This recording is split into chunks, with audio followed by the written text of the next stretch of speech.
Hello, Kyle. This is Jordan Friesick. Um, just got done watching your in-service presentation, and I believe this is a great in-service project. Every slide was well thought out and very informative.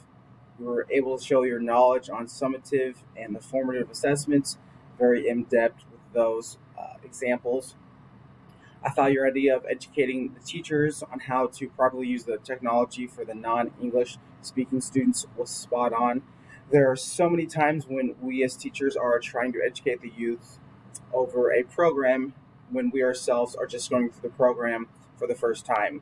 We're essentially learning with them.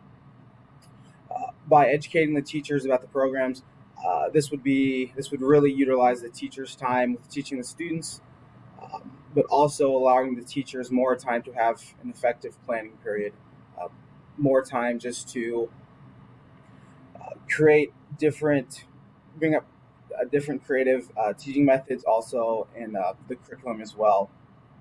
Um, but I want to thank you for sharing your presentation with the whole class.